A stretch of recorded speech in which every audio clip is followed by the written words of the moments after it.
हाँ जी, देख रहे हो विजन पंजाब टीवी, वेखते रहो वेखण वाला चैनल है। तो मैं दीपक शर्मा चनार्थल एक बार फिर लैके हाजिर हाँ खबरों की खबर। पंजाब की खबर बड़ी चर्चा च कि मंत्रियों ते अफसरां विचाले तकरार जारी है जी। हैं पंजाब के जिहड़े मंत्री मंडल है उहदे विचों कई खास मंत्री ते इहदे नाल मुख सकत्तर इहदा टकरा मुख मंत्री तक पहुंचा। हुण पता नहीं ये गिला सकत्तर नाल है जां बाया सकत्तर मुख मंत्री नाल कढ़िया जा रहा है। चर्चा तो यह भी छिड़ी हुई है कि भाई ये कोई लड़ाई मंत्रियों की ते अधिकारियों की नहीं है, ये तो शराब के व्यापारियों की लड़ाई है। कि सचमुच यो मसला है? ये पर भी लगातार पंजाब से चर्चा चल रही है। पर इस सब के दरम्यान जदों पूरी दुनिया दे विच करोना की आफत होवे, जदों पूरी दुनिया दे विच रोटी का रोज़गार का सवाल होवे, तद ये शराब बेचण ते लड़ रहे हैं। तो जिन्होंने ऑनलाइन बेचनी सी महाराष्ट्र ने शुरू भी करती, उत्थे ऑनलाइन घर घरी पहुँचनी भी शुरू हो गई, इत्थे आपस च लड़ी जाते हैं। चलो इस सब के दरम्यान पंजाब जिथे किते ठेके खुले भी उत्थे उन्नी भीड़ नहीं नज़र आई। कहते कि पहले ही पंजाब के लोगों को शराब पहुँचती रही है, हुण ये भी पता नहीं घर की कड्डी पहुँची गई कि जिहड़ा बाया राजनीति पहुँच वाले ठेके सी वो घर घरी पहुँचाई गए। पर इधर लड़ाई अजे भी जारी है। हुण देखते हैं मुख सकत्तर की छुट्टी होंदी है जां फिर अगस्त तक इधर उधर टरकाउंदे ने, क्योंकि अगस्त तो बाद उसकी रिटायरमेंट है। तो फिलहाल जिन्होंने नवे बनना है वो दावेदार भी शुरू हो गए, जोड़ तोड़ भी शुरू हो गया, राजनीतिक पहुँच भी शुरू हो गई। पर मामला अजे शराब का मंत्री मंडल का अफसरां का निबड़िया नहीं है जनाब। पर इस सब के चलदे प्रधानमंत्री नरेंद्र मोदी जी देश को संबोधन करन फिर आ गए। बिल्कुल जी, करोना के इस सब के चक्कर के दौरान इस तालाबंदी के दरम्यान नरेंद्र मोदी होरी दोबारा जो राष्ट्र के नाल संबोधन करते हैं तो लोगों को लगता है कि हुणे नवीं तालाबंदी का जिक्र करनगे अगली। हाँ, उन्होंने किया किते, पर इन्हां दा जिहड़ा इस वार दा मुख राष्ट्र के नाल संबोधन रहा, देशवासियों का संबोधन रहा, ਉਹਦੇ ਵਿੱਚ कुछ गल्लां समीख्या मंगदियां ने, कुछ गल्लां गौर मंगदियां ने। सो वो भाषण उन्होंने वो बयान तो तुहाडे तक पहुँचा होएगा, पर आप ਉਹਦੀ जेकर समीख्या करनी होवे ਤਾਂ सब तो ਵੱਧ प्रधानमंत्री नरेंद्र मोदी होरां ने अपने संबोधन ਦੇ ਵਿੱਚ सब तो ਵੱਧ जिस गल ते जोर दिता वो सी आत्म निर्भरता की गल, आत्म निर्भर होने की गल की उन्होंने बार बार। फिर 20 लाख करोड़ के राहत पैकेज की गल की, फिर ये नाल स्वदेशी उत्पादन की गल की, फिर ये नाल विदेशी मुल्कों के उत्ते निर्भर नहीं रहने की गल की, ते नाल ही चौथी तालाबंदी की गल की कि हुण जिहड़ी चौथी तालाबंदी है नवें स्वरूप सामने आएगी, नवें रूप सामने आएगी, नवीं विधा के रूप सामने आएगी।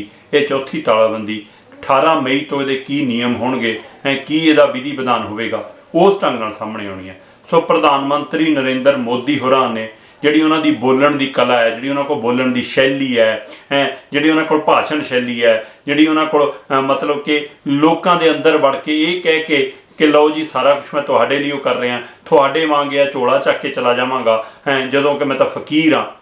सो इस ढंग नाल जिहड़े लोकां नूं कीलण दे विच राजनीतिक ढंग दे नाल माहर ने, उस शैली दे विच उन्होंने ये भी संबोधन किया जो मुल्क करोना की आफत नाल लड़ रहा होवे, जो हरेक व्यक्ति नूं अपनी जिंद जान का फिक्र होवे, अपने परिवार का फिक्र हो, अपने रोज़गार का फिक्र होवे, तद नरेंद्र मोदी अपनी भाषा शैली नाल जो कुछ कह गए उहदे विच किन्ना कु दुध सी ते किन्ना कु पानी, किन्ना कु अपनी कथनी दे पूरे ने, किन्ना कु करनी दे पूरे ने, कि उन्हां दी कथनी करनी एकसार है भी जां नहीं। ये सारियां गल्लां अज समीख्या मंगदियां ने। सो उन्हां दे इस आत्म निर्भर और 20 लाख करोड़ के राहत पैकेज वाले इस भाषण दे विच की कुछ लुकिया है, किन्नी कु सच्चाई लुकी है, किन्ना कु राजनीतिक दाव पेच लुकिया है, ते किन्ना कु लोकां नूं भरमाउणा लुकिया है, इहदे पर आपां अज जिक्र करांगे। सो इहदे पर आपां गल करदे हां उन्हां दी इस भाषण दे उत्ते। इस पूरे अपने भाषण दे विच, पूरे अपने संबोधन दे विच भारत के प्रधानमंत्री नरेंद्र मोदी बार बार आत्म निर्भर की गल करते, आत्म निर्भरता की गल करते रहे हैं, स्वय के उत्ते निर्भर रहने की गल करते रहे। सो उस दे उत्ते जेकर आपां गल करिए कि हुण तक जब तो तालाबंदी शुरू हुई है देश के विच, जब तो एक करोना करके ये रोकां लगनियां शुरू हुई, तब तो नरेंद्र मोदी जदों भी अपने संबोधन चाहुंदे सी तां जनता नूं, अपने चाहण वालियां नूं, जां ये कहिए कि देश की समुची नागरिकां नूं कोई ना कोई काम ला दिंदे सी, कोई ना कोई काज ला दिंदे सी कि भाई हुण तुसीं आह करो, ताकि लोग तालाबंदी घरां 'च टिके बैठे रहन ते इन्हां दी गल दा इंतजार करदे रहन कि अगला हुक्म सानूं किहड़ा आउणा, अगला काम किहड़ा करना। सो हुण उन्होंने नवां नारा दिता है आत्म निर्भर दा, कि ये भी सानूं उन्होंने काम सौंप दिता, कि देशवासियों नूं उन्होंने आत्म निर्भर दा सुनेहा दे के सानूं नवें काम ला दिता। इस गल की जदों आपां घोख करने की कोशिश की तो मैं वेख्या कि उन्होंने सब तो वध जोर इक्को शब्द ते क्यों दिता, क्योंकि जिस गल ते जोर देंदे ने इहदा मतलब वो काम वो जनता नूं करन लई कह रहे हुंदे ने। सो अपने पूरे संबोधन दे विच नरेंद्र मोदी जी ने 38 बार आत्मनिर्भर शब्द की वरतों की। 38 बार क्या कि इस समय आपां नूं आत्मनिर्भर बनना पैना, आत्मनिर्भर रहना पैना। आत्मनिर्भर दे नाल नाल 38 बार जिथे शब्द नूं संबोधन किया, उत्थे उन्होंने बार बार स्वदेशी उत्पाद का जिक्र भी किया कि आपां नूं हुण स्वदेश वाल परतना पैना। स्वदेशी उत्पादन उन्होंने उदाहरण नहीं दी कि पहलां साडे देश PPE किट्टां नहीं बनदियां सी, हुण जद तो ये करोना आया तो असीं इन्नी बड़ी तादाद PPE किट्टां बनाउण लगे, इसलिए असीं अपनी ताकत आप बन सकते। सो उन्होंने इस उदाहरण नाल भी ये जिक्र किया। पर आत्मनिर्भर बनने का बार बार देशवासियों को यह कहण दा कि हाँ हुण आत्मनिर्भर बनना है, कि प्रधानमंत्री नरेंद्र मोदी देश के किसानों को यह कहना चाहते हैं कि वो ये गल आख रहे हैं कि भाई हुण आप ही आत्मनिर्भर बनो, क्योंकि पहले ही कह चुके हैं। सरकार केंद्र सरकार पहला कह चुकी है कि हुण पूरी फसल किसानों की असीं नहीं चुकांगे, खुले बाजार च बेचण, प्राइवेट बाजार च बेचण, खुली मंडी जिथे मर्जी बेचण। इसका मतलब आत्मनिर्भर का मतलब देश के किसानों को स्नेहा कि हुण तुहाडी पूरी फसल असीं नहीं चकांगे, तुहाडी पूरी फसल की सही उसका मुल असीं अदा नहीं करांगे। हुण किसान अपना हिसाब किताब आपे वेखण। इस आत्मनिर्भर का की स्नेहा उन्हां मजदूरां नूं है जिहड़े आपो अपने गृह सूबिਆਂ ਨੂੰ परत जाना चाहुंदे ने, जिहड़े शहरां चों रोज़गार छड्ड के रोजी रोटी छड्ड के कि पता नहीं दोबारा मिलनी है कि नहीं मिलनी, वो अपने घरां नूं परत रहे हैं। कि उन्हां नूं प्रधानमंत्री जी ने कहा कि भाई अपनी रोजी रोटी का, अपने 2 टंग की रोटी पानी का हुण आप इंतजाम करो, घट खाओ वध खाओ, तुसीं आप ही आत्मनिर्भर बन जाओ। कि उन्हां लई स्नेहा। इस आत्मनिर्भर की गल करदिआं करदिआं नरेंद्र मोदी जी ने एक श्लोक की वरतों की। वो श्लोक जिहड़ा कहदा है सर्व मातम वश सुखम, मतलब जिहड़ा व्यक्ति अपने वश च है वो सुख है, जो तुहाडे वश विच है वो सुख है, जेकर दूसरे दे वश विच है तो वो दुख है। तो इस दे हवाले नाल इस सर्व मातम वश सुखम मतलब अपने वश विच ही जिहड़ा सुख है उस दे हवाले नाल प्रधानमंत्री नरेंद्र मोदी ने कि देश की 135 करोड़ आबादी नूं 130 तो 135 करोड़ की जिहड़ी देश की आबादी है कि उन्होंने यह सुनेहा दिता कि भाई हुण अपना सिर आपे गुंदो, अपनियां मिट्टियां आपे करो, हैं अपनियां गुत्तां आपे गुंदो।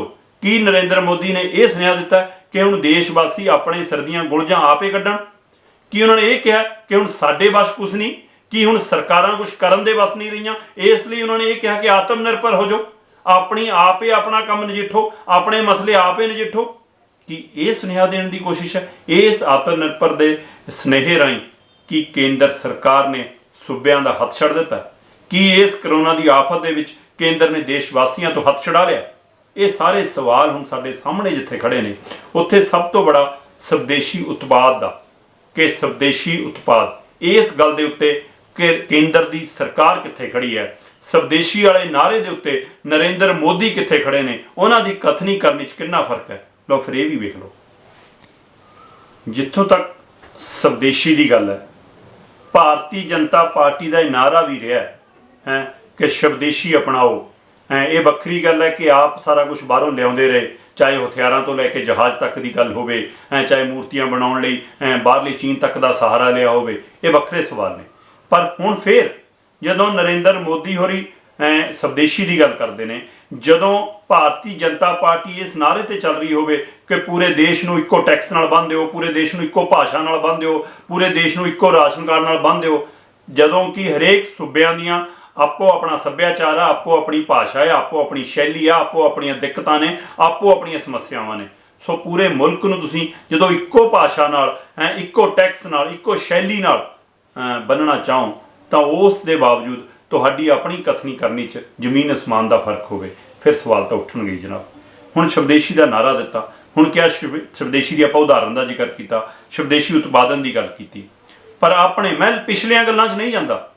मैं ताजी इसे भाषण के हवाले जिक्र गल करा तो इसे करोना के दौरान का जेकर जिक्र करा तो नरेंद्र मोदी जी की अपनी भाषा शैली दे विच किते स्वदेशी की वरतों नहीं दिखती। कि नरेंद्र मोदी जी होरां नूं बार बार लॉकडाउन क्यों कहना पैंदा? उन्होंने लॉकडाउन के लिए की स्वदेशी शब्द नहीं मिले कि ये भारतीय शब्द ये क्यों नहीं उन्होंने कोई लभा, जदों कि ਭਾਰਤੀ ਅਖਬਾਰਾਂ ਨੇ, ਭਾਰਤੀ ਖਬਰਾਂ ਦੇ ਕੁਝ ਚੈਨਲਾਂ ਨੇ, ਕੁਝ ਸੂਬਿਆਂ ਦੇ ਚੈਨਲਾਂ ਨੇ ਇਹਦੇ ਲਈ ਤਾਲਾਬੰਦੀ ਸ਼ਬਦ ਲੱਭ ਲਿਆ, ਇਹਦਾ ਬਦਲਵਾਂ ਸ਼ਬਦ ਲੱਭ ਲਿਆ। ਪਰ ਕੇਂਦਰ ਸਰਕਾਰ ਕੋਲ, ਸਵਦੇਸ਼ੀ ਦਾ ਨਾਅਰਾ ਦੇਣ ਵਾਲੀ ਸਰਕਾਰ ਕੋਲ ਲਾਕਡਾਊਨ ਦਾ ਕੋਈ ਭਾਰਤੀ ਸ਼ਬਦ ਕਿਉਂ ਨਹੀਂ ਸੀ। ਸੋ ਇਹ ਆਪਣੇ ਆਪ 'ਚ ਕਮਾਲ ਹੈ। ਇਹ ਤੋਂ ਬਾਅਦ ਫਿਰ ਉਹਨਾਂ ਨੇ ਵਿਦੇਸ਼ੀਆਂ ਦੀ ਨਕਲ ਤੇ ਹੀ red zone, orange zone, green zone, ਜਦੋਂ ਕਿ ਪੰਜਾਬ ਦੀ ਇੱਕ ਅਖਬਾਰ ਨੇ ਫਿਰ ਇਹ ਇੱਕ ਤੰਜ ਕੱਸਿਆ ਕੇਂਦਰ ਦੇ ਉੱਤੇ। ਉਹਨਾਂ ਨੇ ਬਿਨਾਂ ਕਿਹਾ ਇਹਨਾਂ ਰੈੱਡ ਜ਼ੋਨ ਨੂੰ, ਇਸ ਔਰੇਂਜ ਜ਼ੋਨ ਨੂੰ, ਇਸ ਗ੍ਰੀਨ ਜ਼ੋਨ ਨੂੰ ਆਪਣੀ ਭਾਸ਼ਾ ਦੇ ਵਿੱਚ, ਪੰਜਾਬੀ ਭਾਸ਼ਾ ਦੇ ਵਿੱਚ ਲਿਖਿਆ। ਉਹਨਾਂ ਨੇ ਬਕਾਇਦਾ ਲਿਖਿਆ ਲਾਲ ਘੇਰਾ, ਨਾਰੰਗੀ ਘੇਰਾ ਤੇ ਹਰਾ ਘੇਰਾ। ਕੀ ਕੇਂਦਰ ਸਰਕਾਰ ਕੋਲ, ਸਵਦੇਸ਼ੀ ਦੇ ਨਾਅਰੇ ਦੇਣ ਵਾਲੀ ਸਰਕਾਰ ਕੋਲ ਆਪਣੇ ਸ਼ਬਦ, ਆਪਣੀ ਭਾਸ਼ਾ ਵੀ ਨਹੀਂ ਹੈਗੀ? ਇਸ ਆਫਤ ਦੀ ਘੜੀ ਦੇ ਵਿੱਚ ਫਿਰ ਨਾਅਰੇ ਕਿੱਥੇ? ਇਹ ਨਾਅਰੇ ਕੀ ਸਿਰਫ ਦਿਖਾਵਾ ਨੇ? ਗੱਲ ਇੱਥੇ ਨਹੀਂ ਮੁੱਕਦੀ। ਕੱਲ ਆਪਣੇ ਉਸ ਸੰਬੋਧਨ ਦੇ ਵਿੱਚ, ਜਿਹਦੇ ਵਿੱਚ ਆਪਾਂ 38 ਵਾਰ ਆਤਮ ਨਿਰਭਰ ਦੀ ਗੱਲ ਕੀਤੀ ਜਿਹਦੇ ਵਿੱਚ ਬਾਰ-ਬਾਰ ਉਹਨੇ ਸਵਦੇਸ਼ੀ ਦੀ ਗੱਲ ਕੀਤੀ, ਉੱਥੇ ਸਾਨੂੰ ਕਿਹਾ ਕਿ ਇਸ ਸਮੇਂ ਮੁਲਕ ਨੂੰ ਮੁੜ ਕੇ ਖੜਾ ਕਰਨ ਲਈ, ਮੁੜ ਕੇ ਅੱਗੇ ਲਿਜਾਣ ਲਈ ਆਪਾਂ ਨੂੰ ਇਹਨਾਂ 5 ਪਿੱਲਰਾਂ ਦੇ ਉੱਤੇ, ਪਿੱਲਰ ਸ਼ਬਦ ਵਰਤਿਆ, ਥੰਮਲੇ ਨਹੀਂ ਕਿਹਾ, 5 ਥੰਮੀਆਂ ਨਹੀਂ ਕਿਹਾ, 5 ਪਿੱਲਰਾਂ ਦਾ ਜ਼ਿਕਰ ਕੀਤਾ। ਤੇ ਇਸ 21ਵੀਂ ਸਦੀ ਨੂੰ, ਜਿਸ 21ਵੀਂ ਸਦੀ ਨੂੰ ਭਾਰਤ ਦੇ ਪ੍ਰਧਾਨ ਮੰਤਰੀ ਨਰਿੰਦਰ ਮੋਦੀ ਭਾਰਤ ਦੀ ਸਦੀ ਕਹਿ ਰਹੇ ਨੇ, ਭਾਰਤੀਆਂ ਦੀ ਸਦੀ ਕਹਿ ਰਹੇ ਨੇ, ਉਹਦੇ ਲਈ ਵੀ ਉਹਨਾਂ ਕੋਲ ਆਪਣੇ ਸ਼ਬਦ ਨਹੀਂ ਸਨ। ਇਸ 5 ਜਿਹੜੇ ਥੰਮਲਿਆਂ ਦਾ ਜ਼ਿਕਰ ਮੈਂ ਕਰ ਰਿਹਾ, ਉਹਦੇ ਵਿੱਚ ਉਹਨਾਂ ਨੇ ਕਿਹਾ ਇਕਨੋਮੀ ਫਿਰ ਉਹਨਾਂ ਨੇ ਕਿਹਾ ਇਨਫਰਾਸਟਰਕਚਰ, ਤੀਸਰਾ ਥੰਮ ਉਹਨਾਂ ਨੇ ਦੱਸਿਆ ਸਿਸਟਮ, ਚੌਥਾ ਥੰਮ ਉਹਨਾਂ ਨੇ ਦੱਸਿਆ ਡੈਮੋਗ੍ਰਾਫੀ ਤੇ ਅਗਲਾ ਦੱਸਿਆ ਡਿਮਾਂਡ ਸਪਲਾਈ। ਸੋ ਇਹਨਾਂ 5 ਥੰਮਲਿਆਂ ਦਾ ਜ਼ਿਕਰ ਉਹ ਜ਼ਿਕਰ ਕਰਦੇ ਜਿਹਨਾਂ ਨੂੰ 5 ਪਿੱਲਰ ਕਹਿੰਦੇ ਨੇ। ਤੇ ਉਹਨਾਂ 5 ਪਿੱਲਰਾਂ ਨੂੰ ਵੀ ਉਹ ਭਾਰਤੀ ਭਾਸ਼ਾ ਦੇ ਵਿੱਚ, ਭਾਰਤੀ ਲੋਕਾਂ ਨੂੰ ਉਹਨਾਂ ਦੀ ਭਾਸ਼ਾ ਦੇ ਵਿੱਚ ਨਹੀਂ ਦੱਸ ਸਕੇ। ਉਹਨਾਂ ਦੇ ਲਈ ਉਹਨਾਂ ਨੂੰ ਵਿਦੇਸ਼ੀ ਭਾਸ਼ਾ ਦਾ ਹੀ ਸਹਾਰਾ ਲੈਣਾ ਪੈ ਰਿਹਾ।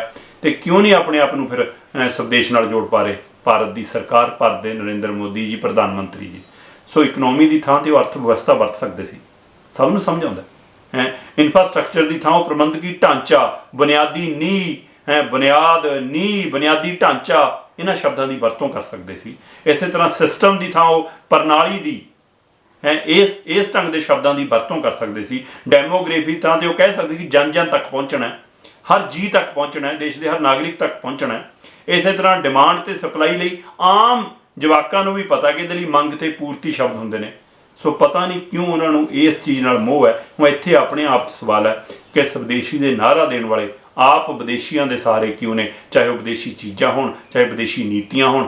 ਕਰੋਨਾ ਦੇ ਵਿੱਚ ਵੀ ਚਰਚਾ ਹੈ ਕਿ ਕਰੋਨਾ ਦੇ ਉੱਤੇ ਵੀ ਸਾਰੀਆਂ ਕਾਰਗੁਜ਼ਾਰੀਆਂ ਵਿਦੇਸ਼ੀ ਮੁਲਕਾਂ ਨੂੰ ਦੇਖ ਕੇ ਲਈਆਂ ਜਾ ਰਹੀਆਂ ਨੇ। ਆਪਣੀ ਸੋਚ ਤੇ ਆਪਣੀ ਨੀਤੀ, ਆਪਣੀ ਯੋਜਨਾ ਕਿਤੇ ਲੱਭ ਹੀ ਨਹੀਂ ਰਹੀ। ਸੋ ਆਪਣੇ ਆਪ ਸਵਾਲ ਹੈ। ਪਰ ਸਵਾਲ ਤਾਂ ਇੱਕ ਹੋਰ ਵੀ ਹੈ, 20 ਲੱਖ ਕਰੋੜ ਦਾ ਜਿਹੜਾ ਪੈਕੇਜ ਐਲਾਨਿਆ, ਕੀ ਉਹ ਸੱਚਮੁੱਚ ਪੂਰਾ ਪੈਕੇਜ ਹੈ ਜਾਂ ਇਹਦੇ ਵਿੱਚ ਕੁਝ ਕਾਲ-ਮਾਲ ਹੈ, ਜਾਂ ਇਹਦੇ ਵਿੱਚ ਵੀ ਕੁਝ ਓਲਾ ਹੈ, ਜਾਂ ਇਹਦੇ ਵਿੱਚ ਵੀ ਕੁਝ ਚਲਾਕੀ ਹੈ? ਇਹ 20 ਲੱਖ ਕਰੋੜ ਦੇ ਰਾਹਤ ਪੈਕੇਜ ਦੇ ਵਿੱਚ ਕਿੰਨਾ ਓਲਾ, ਕਿੰਨਾ ਕਾਲਾ ਮਾਲਾ, ਇਹਦੇ ਪਰ ਵੀ ਕਰਾਂਗੇ ਜ਼ਿਕਰ। ਪਰ ਸਮਾਂ ਇੱਕ ਛੋਟੀ ਜਿਹੀ ਬ੍ਰੇਕ ਦਾ। ਹੁਣੇ ਪਰਤੇ ਤੁਸੀਂ ਵੇਖਦੇ ਰਹੋ ਵਿਜ਼ਨ ਪੰਜਾਬ ਟੀਵੀ। ਬਸ ਗਏ ਤੇ ਆਏ, ਤੁਸੀਂ ਜੁੜੇ ਰਹੋ ਵਿਜ਼ਨ ਪੰਜਾਬ ਟੀਵੀ ਦੇ ਨਾਲ।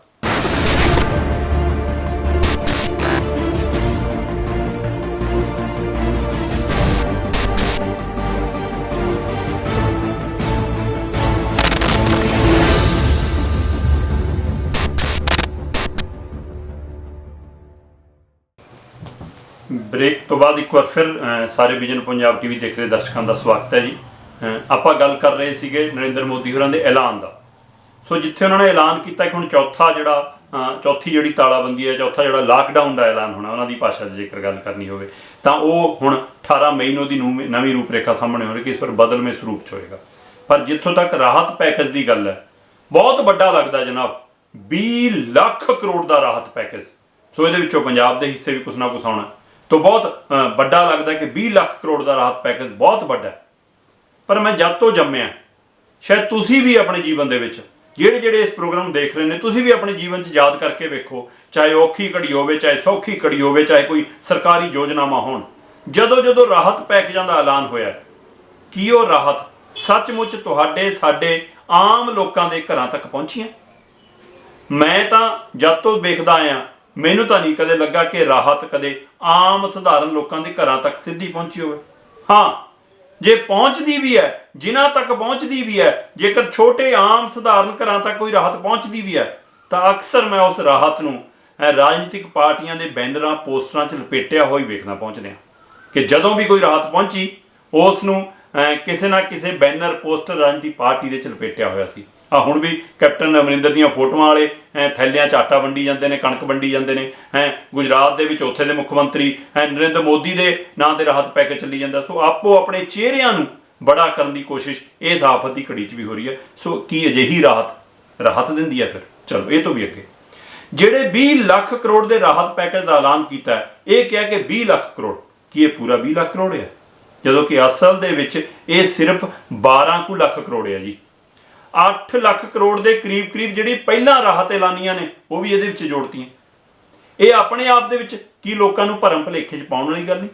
ਜੇਕਰ ਤੁਸੀਂ ਐਲਾਨ ਕੀਤਾ ਤਾਂ ਸਪਸ਼ਟ ਹੋਣਾ ਚਾਹੀਦਾ ਇਸ 20 ਲੱਖ ਕਰੋੜ ਦੇ ਵਿੱਚ 12.21 ਲੱਖ ਕਰੋੜ ਦਾ ਇਹ ਨਵਾਂ ਰਾਹਤ ਪੈਕੇਜ ਹੈ, ਜਦੋਂ ਕਿ 7.79 ਲੱਖ ਕਰੋੜ ਇਹ ਪੁਰਾਣੇ ਜਿਹੜੇ ਐਲਾਨ ਚੁੱਕੇ ਨੇ, ਪਹਿਲਾਂ ਜਿਹੜੇ ਇਹ ਕਰੋਨਾ ਦੇ ਤਹਿਤ ਰਾਹਤ ਪੈਕੇਜ ਕੁਝ ਐਲਾਨੇ ਨੇ ਉਹਨਾਂ ਦੀ ਰਾਸ਼ੀ ਹੈ ਉਹ ਵੀ ਇਹ 'ਚ ਜੋੜਤੀ ਹੈ।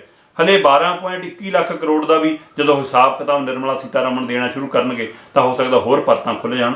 ਸੋ ਇਸ ਲਈ ਇਸ ਢੰਗ ਨਾਲ ਦੇਸ਼ ਦੀ ਜਨਤਾ ਨੂੰ ਭਰਮਾਇਆ ਜਾ ਰਿਹਾ ਹੈ। ਚਲੋ ਆਪਾਂ ਫਿਰ ਵੀ ਆਸ ਤੇ ਉਮੀਦ ਕਰਦੇ ਹਾਂ, ਕੇਂਦਰ ਸਰਕਾਰ ਹੈ, ਦੇਸ਼ ਦੀ ਸਰਕਾਰ ਹੈ, ਇਸ ਤੋਂ ਉਮੀਦ ਕਰਦੇ ਹਾਂ ਕਿ ਨਰਿੰਦਰ ਮੋਦੀ ਜੀ ਦੀ ਅਗਵਾਈ ਵਾਲੀ ਕੇਂਦਰ ਸਰਕਾਰ, ਭਾਰਤ ਸਰਕਾਰ ਵੱਲੋਂ ਐਲਾਨਿਆ ਗਿਆ ਇਹ ਰਾਹਤ ਪੈਕੇਜ, ਉਮੀਦ ਕਰਦੇ ਹਾਂ ਕਿ ਇਹ ਰਾਹਤ ਪੈਕੇਜ ਹੁਣ ਇਸ ਵਾਰ ਆਪੋ ਆਪਣੇ ਘਰਾਂ ਨੂੰ, ਜੱਦੀ ਪਸਤੈਨੀ ਘਰਾਂ ਨੂੰ, ਨੰਗੇ ਪੈਰੀ ਤੁਰੇ ਜਾ ਰਹੇ ਮਜ਼ਦੂਰਾਂ ਦੇ ਜਵਾਕਾਂ ਦੇ ਪੈਰਾਂ 'ਚ ਚੱਪਲਾਂ ਬਣ ਕੇ ਪੈ ਜਾਵੇ। ਉਮੀਦ ਕਰਦੇ ਹਾਂ ਕਿ ਰਾਹਤ ਪੈਕੇਜ ਕਿਸੇ ਬੁੱਢੜੀ ਮਾਈ ਦੇ ਜੋ ਆਪਣੇ ਪੁੱਤ ਬਜ਼ੁਰਗ ਦੇ ਘਨੇੜੀ ਚੜੀ ਪੈਦਲ ਜਾ ਰਹੀ ਆ ਉਸ ਦੇ ਲਈ ਰੇੜਾ ਠੇਲਾ ਹੀ ਬਣ ਜਾਵੇ।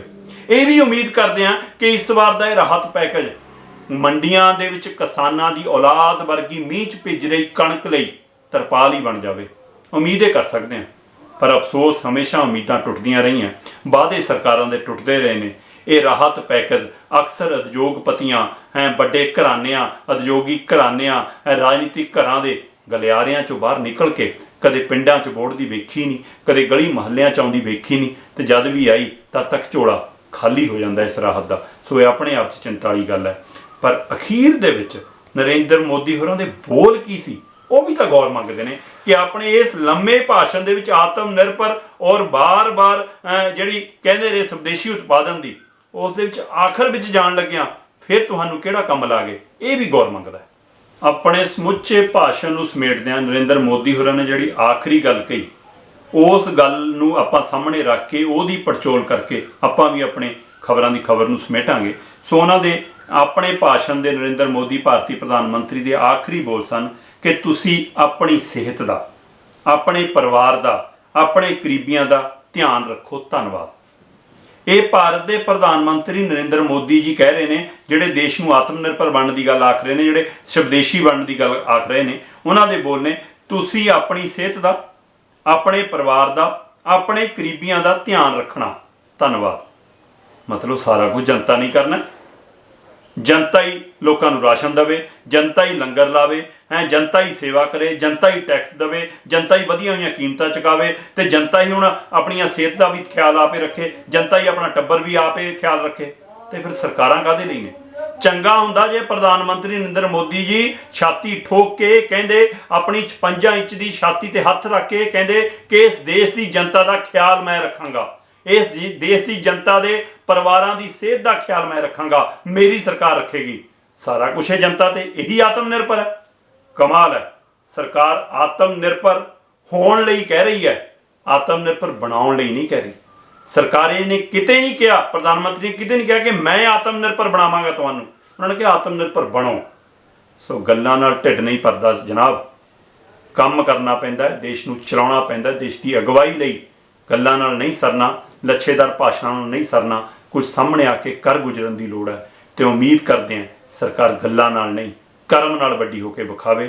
ਇਹ ਸਭ ਦੇ ਦਰਮਿਆਨ ਸੁਖਦ ਖਬਰ ਇਹ ਆ ਰਹੀ ਹੈ ਕਿ WHO ਨੇ ਦਾਅਵਾ ਕੀਤਾ ਹੈ ਕਿ 8 ਦੇ ਕਰੀਬ ਜਿਹੜੀਆਂ ਲੱਗੀਆਂ ਹੋਈਆਂ ਖੋਜ ਟੀਮਾਂ ਨੇ ਉਹਨਾਂ ਨੇ ਵੈਕਸੀਨ ਲਗਭਗ ਨੇੜੇ ਪਹੁੰਚ ਗਏ ਨੇ, ਵੈਕਸੀਨ ਤਿਆਰ ਹੋਣ ਵਾਲਾ ਹੈ। ਤੇ ਜਿਹੜੀ ਉਮੀਦ ਸੀ ਕਿ 9 10 ਜਾਂ 12 ਮਹੀਨਿਆਂ 'ਚ ਵੈਕਸੀਨ ਤਿਆਰ ਹੋਏਗੀ, ਉਹਦੀ ਉਮੀਦ ਹੈ ਕਿ ਛੇਤੀ ਹੀ ਵੈਕਸੀਨ ਸਾਹਮਣੇ ਆ ਸਕਦੀ ਹੈ ਕਰੋਨਾ ਦੀ। ਇਹ ਰਾਤ ਭਰੀ ਖਬਰ ਹੈ ਤੇ ਫਿਰ ਪਰਤਾਂਗੇ ਖਬਰਾਂ ਦੀ ਖਬਰ ਵਿੱਚ, ਨਵੀਂ ਖਬਰਾਂ ਦੀ ਕਰਾਂਗੇ ਫਰੋਲਾ ਫਰਾਲੀ। ਤੁਸੀਂ ਵੇਖਦੇ ਰਹੋ ਵਿਜ਼ਨ ਪੰਜਾਬ ਟੀਵੀ, ਹਰ ਕਦਮ ਤੁਹਾਡੇ ਨਾਲ।